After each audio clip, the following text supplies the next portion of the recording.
Hi, I'm Meredith Ashley, and you're watching Road Back to Health. In this episode, I'm going to be talking about something that's extremely near and dear to me, and not in a good way. In 2010, I was given Protonix. The doctor lied on a prescription saying I had a condition that I never had. I never saw that because it was on an electronic prescription. That's something I advise against. And if you have to have one, most doctors today are doing it. It's easier. Except for narcotics, they have to write out on a prescription pad, and I believe they have to write out benzodiazepines as well that way. The point is, proton pump inhibitors are a very serious issue in this country that's finally coming to head. Almost a decade after my problems started because of these drugs that I never needed. There's too many medical conditions that have been caused by these drugs. Initially, lawyers began looking at evidence that showed signs toward bone issues, structural damage. Well, let me tell you this.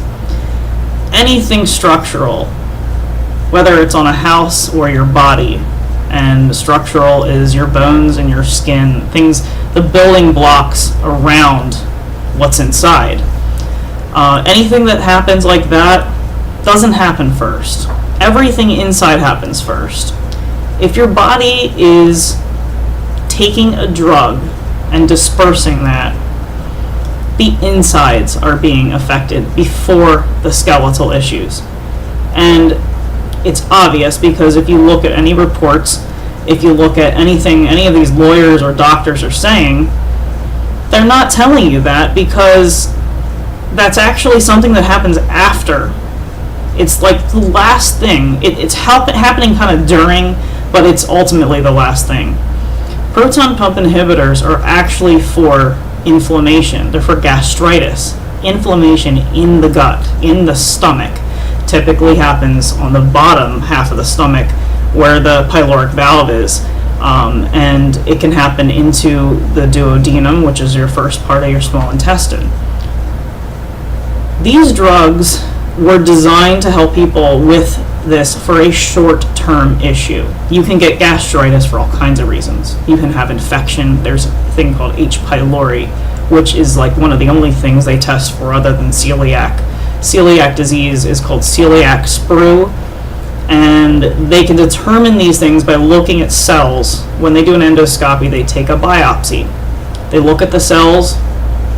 Supposedly they can determine these things from looking deeper at the cells, and sometimes I think they make a guesstimate of why the person has it, but other times I think that they legitimately can tell, okay, this is H. pylori, okay, you definitely have worms, you know what I'm saying?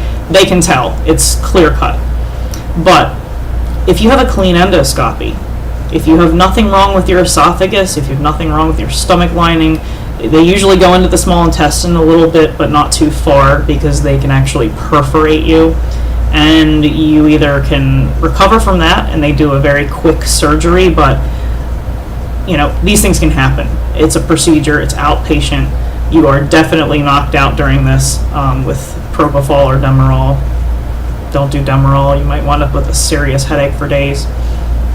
They really don't do it anymore, it's a propofol mixture. Anyway, so the point is, you actually need a diagnosis, okay? Armchair diagnosis is very lethal when you're dealing with proton pump inhibitors. They're specifically used for a very short amount of time. I mean between 20 and 40 milligrams once a day. Never take any more than that over the course of 2 weeks max. If you have a health condition that's causing chronic gastritis or gastritis that comes and goes and heals, look into vitamins. Zinc, there's a Pepsin GI version of zinc, and I believe it's Doctor's Data is the brand. In China, they use that to actually heal gastritis. Zinc is a building block of tissue and cells, and that can dramatically help people with gastritis. Taking baking soda lowers the acidity level. So the point is, PPIs are dangerous, and They actually start to affect the inside of the gut after a healing phase has already taken place. What I mean by this is, if I were to show you this circle here. Alright, so you have a circle.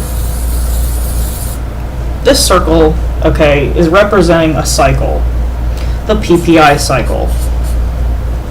PPIs, okay, you start out here, and you take your PPI. Alright, we're going to divide this into, these are 2-week intervals right here. Every 2 weeks, I'm going to show you what happens. This is from personal experience. You take a 40 milligram Protonix, okay? I've never taken Nexium, by the way. I've only taken Protonix, I've taken Prilosec, and I've taken some H2 blockers over the counter.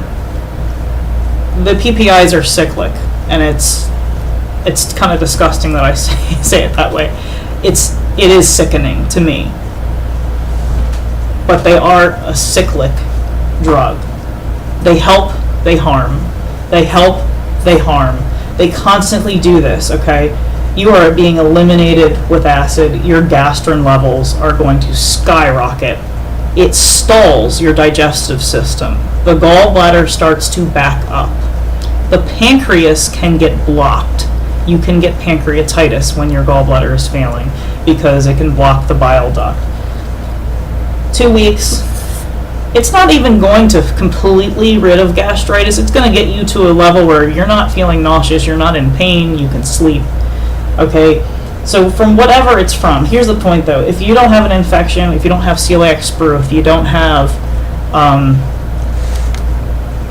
any kind of infection, anything causing the chronic gastritis to just stay dormant in your system, then taking it for 2 weeks at 40 milligrams will heal you. You get on with life. You might have some other issues here and there digestive wise, but you take your vitamins and you make sure not to get it again.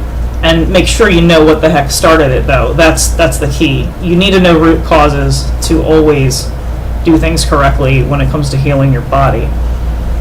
After you take this for more than 2 weeks, okay, the second set of 2 weeks, this set can actually start to harm you, okay? Kind of like going back to the old saying, you don't take something. If you don't need it, you don't take it. That premise goes for almost everything in life, and especially with pharmaceuticals. And I know this is not pretty, but this is crucial. So you're on this train here. The GI doctor says, no, keep taking it. You're cool. Keep taking it. Keep taking it. You're fine. It will help you. It's not going to help you. It's going to start to harm you. It can cause inflammation. All these drugs are there to prohibit some sort of bodily function, and this is to eliminate acid, prohibit acid. You need acid to get rid of infection. You need acid to live. You need it to live. It's not there for, shits and giggles. It's there because you need to digest your food. If you can't digest your food, it sits there. It can cause blockages. You will throw up. You will be in a digestive nightmare. So if you take it beyond the 2 weeks, you might as well say, I want gastritis again. Then you'll be here. Okay, you're going into a month by just, 2 to 4 weeks. You're at the month point right here. Going into here, you're going to start having serious pain. You're going to start having gallbladder issues. Your digestive system has shut down. It's shut down. You shut it down here for a purpose. It's like when you bring your car into the shop. All right, my diagram is horrible, and we're not going to look at that right now. So my point is, you only shut the system down for 2 weeks. If you need to do 2.5, fine. But if you push it beyond 2.5, you're going to start having problems. You're going to start having pain. You're going to start having, I mean chest pain. I mean stomach pain. Your digestive system is not meant to be completely shut down. Your digestive system allows you to eat, absorb nutrients, and have a healthy body. How can you have a healthy body and healthy immune system if you shut down your digestive system? Organs that you technically don't need will fail, and you don't obviously want to just kill organs off because you don't need them. You actually need the gallbladder to help you with digestion. Without it, you can have difficulties. It's an extra bile squirt on fattier foods so you can digest them easier. Without that, your liver is constantly pouring a stream, and that's what's going on in my body now. I don't have any serious issues. I did not have a botched gallbladder surgery, thank God. But the PPIs did not just cause the gallbladder failing. They did not just cause pancreatitis. They caused inflammation throughout my entire body. They also caused IC, interstitial cystitis. That's an entire series of videos I will be doing to help people learn how they can deal with it. I mean, it's a very horrific bladder condition, and I wouldn't wish it on my worst enemy. It is that bad at times. The proton pump inhibitor thing bothers me the most because it literally kills you from the inside out. It kills you. It causes inflammation. It opens the door to infection. They're giving these things out in hospitals like candy through an IV. When you walk into a hospital, okay, you go in there for a purpose. You don't go in there to get more infection. You don't go in there for more inflammation. You don't go in there for more drugs. You go in there for a purpose. You might have 1 or 2 things wrong. You might have 3 or 4 things wrong. But you're going to have more things wrong with you if you allow them to give you a proton pump inhibitor. A lot of the nurses out there, they're severely misinformed. A lot of the doctors are misinformed as well, but the doctors, most of them know more about, I don't even want to say that. I don't want to give them any credit because I've had way too many doctors look at me and some of them don't even know where the gallbladder is. So it's really scary because the more you do readings on this stuff, the more you will find these drugs, they slowly kill you. Not every drug slowly kills you. Some drugs kill you over a long period of time. These drugs can kill you very quickly. And the fact is, they actually destroy every single system you have. PPIs, like I said, they're cyclic. They will start chipping away at different organs over several weeks. And if you keep taking them, eventually you will get stomach cancer. There are so many things out there right now that it's mind-blowing that people don't understand these things, because if you actually go on WebMD, if you go on NIH pages, if you go on message boards, people will start saying, well, I'm having this symptom. Honey, these aren't symptoms. These are actual medical conditions. You look up the laundry list, and I mean, there's like 30 to 40 to 50 different medical conditions that the PPIs do, because when your body has no acid, the breakdown starts to occur. Kidneys are now they're in lawsuits. Kidneys and bladder conditions, stomach cancer, esophageal cancer. Years ago, I went on allnurses.com, and allnurses.com, most of these nurses actually, I was so proud. There was tons of nurses saying, why are we giving these proton pump inhibitors to people in the hospital? Why? In the FDA pamphlets and the warning labels that come on Protonix, come on Nexium, it says this is a short-term medication. Why on earth would you be giving it prophylactically in a hospital? You don't get a stomach ulcer as soon as you walk in the door of a hospital. People get anxious, but a stomach ulcer takes days, takes weeks to develop. unless you're given a drug that causes one, you're not going to just get one. If you have a serious infection causing one, that's a different story. You do not give someone something that makes them susceptible to an infection.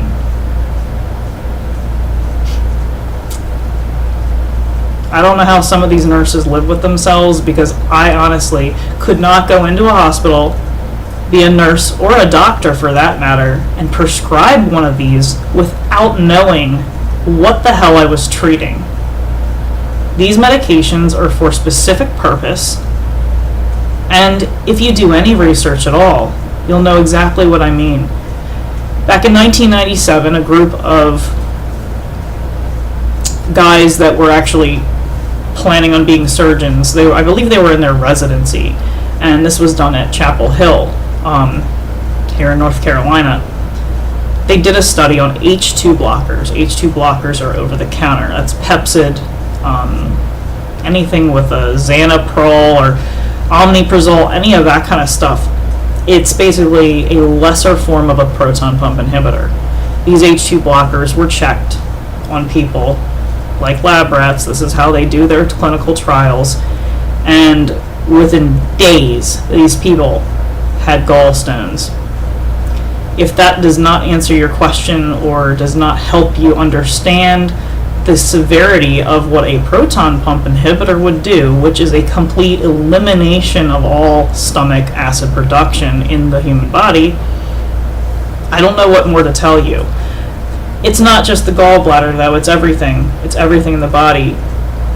Acid regulates things coming into the body. It breaks things down. It's how your vitamins are dispersed. Without it, how is your food supposed to do anything other than sit there? Your food can't break down. I mean, you're going to have serious issues. So if your food's not breaking down and not dispersing into the different vitamin categories, and what do you think is happening? You can't live. You're not getting your calcium to your bones. You're not getting your zinc to your stomach lining. I mean, you're going to have this catalyst of inflammation, infection. You open the door to infection without acid. These are serious issues. Inflammation in the body can cause all kinds of issues. It can cause arthritis. It can cause rheumatoid arthritis. It can cause kidney failure. It can cause inflammation in your bladder. It can cause bone issues, bone breaking issues. So anyone, and also as you age, you lose the amount of acid that you produce. So it's detrimental. It's detrimental to everyone, but it's detrimental to older people that are having heartburn issues. Walk some more, eat better, drink more water, use baking soda water if you have some upset stomach or indigestion. If these things do not concern you, stop watching now. I'm not a bunch of crap. I've done my research. I've had horrible things happen to me because of these drugs. And it's disgusting to me that no lawyer will take on a gallbladder issue, a pancreas issue, a bladder issue, but they'll take on osteoporosis types of issues because of PPIs. PPIs kill everything. They cause inflammation, they make you susceptible to infection, they cause gastritis, they cause gallbladder failure, and here's the other last resort. These people who call themselves attorneys jump on a bandwagon, and the bandwagon now are bigger fish to fry. Kidney issues, stomach cancer, the bone issue they supposedly discovered years ago. Well, here's the point. If they can discover the bone issue, they know damn well that there's all kinds of inside issues with your organs. Yeah, your skin is an organ that covers everything, but I will tell you, there's way more stuff going on in people's bodies before they have severe bone issues. And any doctor should be ashamed of themselves for telling people to continue taking a Protonix or Nexium or anything in the category, Dexilant. You don't do it unless you know you have an issue. If the issue warrants it, you take it for short term only. I hope this video was informative. I'm sure I'll be doing more videos on these issues over the course of the next couple months because it's something that is very bothersome to me. It's something that the public doesn't understand. You really have to understand a couple things and put the pieces together, and then you'll see the slew of crap out there that doctors keep pushing on people. Be very careful if you're in a GI doctor office. Primary cares also tend to push these on people if they're having upset stomach or indigestion, which is ridiculous because if you don't know what you have, you don't start taking a pharmaceutical. Acid eliminating proton pump inhibitors, no, you don't do it. If it warrants the issue, yes, but be very careful. Thank you for watching Road Back to Health. You can also email me at roadbacktohealth@gmail.com if you have any more questions. I consider myself an expert in proton pump inhibitors and the destruction that they can cause you. Thanks for watching.